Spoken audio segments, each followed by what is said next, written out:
This video is a follow-up to our last video about where we took a puzzle and we took a rectangle and split it up. And so in the last lesson, we asked two questions at the end. We asked, can we reverse the distribution process that we used to get this final formula or this final expression here? And then the other question we asked was, can we put this puzzle back together? If we were given the pieces, can we put the puzzle back together? And this may seem like maybe they're easy or maybe they're hard, but let's see. Let's see how we can do this. A mathematician will typically look at a quadratic expression as one object. So let's look at one specifically. So we have x squared minus 3x plus 2. What does that mean to look at that as one object? Maybe even like thinking about it even as one number. It's easier to think about it as one number if we think about it as a function. So a function is just an expression where we put f of x. We can do a lot of things with functions, and a function has an input and an output. And this output is going to be the one object that we're thinking about. This output makes the entire expression into one thing. So we plug in an input for x, we take a number and we make x equal to that number, and that changes our output, and we get a single number at the end. So maybe we don't want to think about x as an unknown value like maybe we are used to. We're actually thinking about it as something that we want to decide, we want to change, something that just varies. So a graph is just a picture of every possible output. And that's maybe kind of a confusing concept to think about, but if you were to take every single output that you could possibly get, if you were to plug in every single number that exists into this function, the graph is a demonstration of all of the numbers that you would get. Let's look at this as another way. So let's just try inputting numbers for x, because we said we could just decide what x is. Why don't we choose a couple numbers? Let's try 0. This will give us 0 squared minus 3 times 0 plus 2, and that means that f of 0, which is how you read that, f of 0 equals 2. When we input 0, we get 2 out. We can also input 10, and we get f of 10 equals 10 squared minus 30 times, or 3 times 10 plus 2, which is 100 minus 30 plus 2, and that, plug that in your calculator, you get 72. So nothing really special here, we're just replacing the x with a number, with whatever number we choose. In this case we chose 0 and we chose 10. We got two different numbers, we got 2 and 72, and these 2 and 72 are our outputs. And when we read f of 10 equals 72, we should think of that as when the input is 10, sorry, there's a typo there. When our input is 10, our quadratic function becomes 72.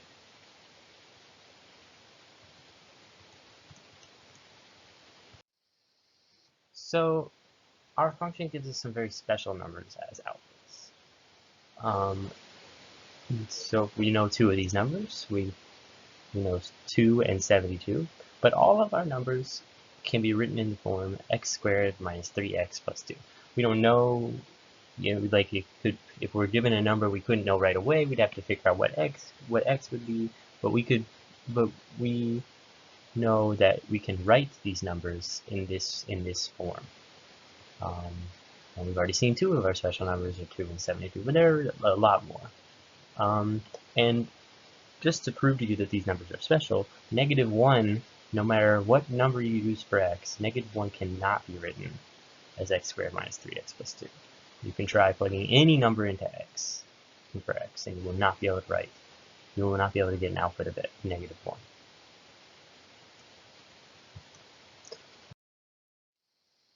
So let's get a more complete picture of this one output that we got, 72. Maybe we'll learn something about these special numbers if we just look at one of these special numbers and what it's made of. So when mathematicians think about a complete picture of a number, they often are thinking about the factors of that number. So what are the factors of 72?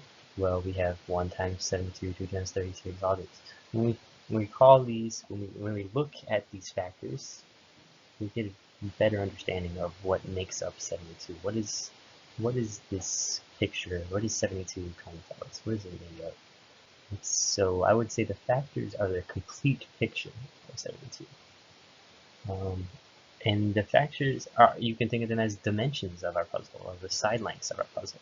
So we look at the last one, 8 times 9, 7, this puzzle in the middle, the red box, that area is 72, and it's got side lengths of 8 and 9. So these two side lengths tell us a more complete picture. If we just said we had a rectangle, a puzzle that had an area of 72, we wouldn't really know if it was like a really long one, like a 1 by 72, or if it was like a nice rectangle like this one. And so in a similar way, if we want to get a more complete picture of all of our special numbers, we can think about the factors of our quadratic. So this quadratic tells us x squared minus 3x plus 2 tells us that we have the area of our puzzle, but we want a more complete picture of the puzzle. We want to know if it's a really long and skinny puzzle or a really like fat puzzle. So to do that, we're going to split it up into each part. So we have x squared minus 3 plus 2, same puzzle, but we split it up into the different pieces that we know of. And so how can we get a more complete picture? How can we get the factors that tell us what side? We want the side lengths of a rectangle that the side lengths will have x's in them. And to define these factors, we need to split up the gray piece into two pieces, because we can't, right now, looking at what we have here, there's no way to put these three together to get a rectangle. But what we can do is we can split the gray piece into two different pieces. And to figure out where to split this gray piece, we need to look how these two pieces will fit in with the blue and yellow pieces. So what is our puzzle really going to look like? Well, it's going to look kind of like this.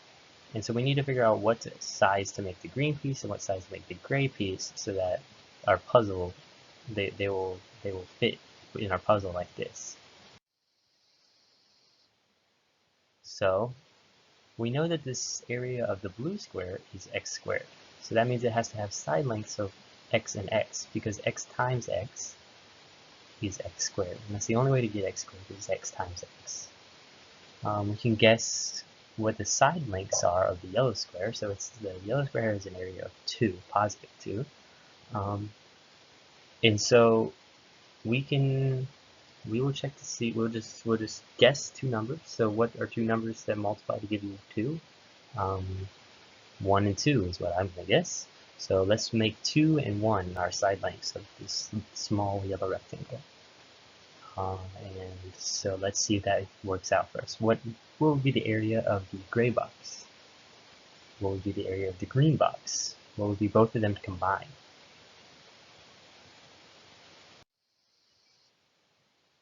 So the area of the gray box would be 2 times x, and the area of the green box would be 1 times x. So we want the area, total area, since the gray and green box used to be one puzzle piece, we need to make sure that they stay the same size. So we need the gray area and the green area to add up to negative 3x, because that is the middle piece of our quadratic. So 2x plus 1x equals 3x. 3x is not negative 3x, so unfortunately we chose the wrong side lengths for our yellow rectangle. But that's okay. We can just try some different numbers. Another pair of numbers that multiplies to give you 2 is negative 1 and negative 2. Okay, 1 times negative 2, the negatives cancel, and we get 2. So let's try that. So what are our new side lengths? Or what are the areas of the gray and green boxes? So these areas would be negative 1 times x and negative 2 times x. Let's see if that gives us what we want. We want the gray area, gray plus green, to equal negative 3. So negative 2 plus negative 1 equals negative 3, which is exactly what we want. So now we can see what our complete puzzle looks like. We have the side lengths, all the side lengths that we need, and we could just put those up next to each other. And so the factors, we say the factors of x squared minus 3x plus 2 are x minus 2 and x minus 1.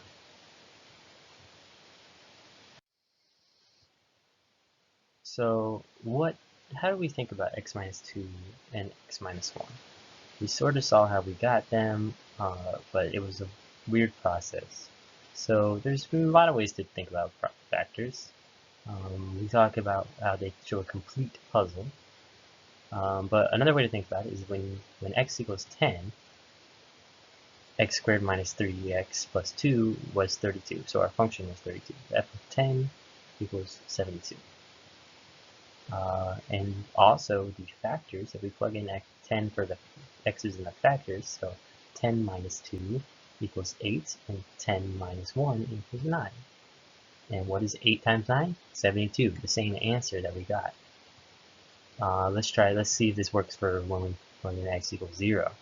So when x was 0, our function equals 2, and the factors would be negative 2 and negative 1. Negative 2 times negative 1, we've already seen, is 2, which is the same answer that our function gave us. So these factors tell us some information about what the puzzle is made up of and what the complete puzzle looks like. So here's some follow-up questions. What might it mean when someone describes a quadratic as a perfect square? So sometimes you see a quadratic and somebody will say this quadratic is a perfect square. What does it mean for a quadratic to be a perfect square? And the factors of quadratic are x minus 4 and x minus 2. What inputs would give you an output of 0?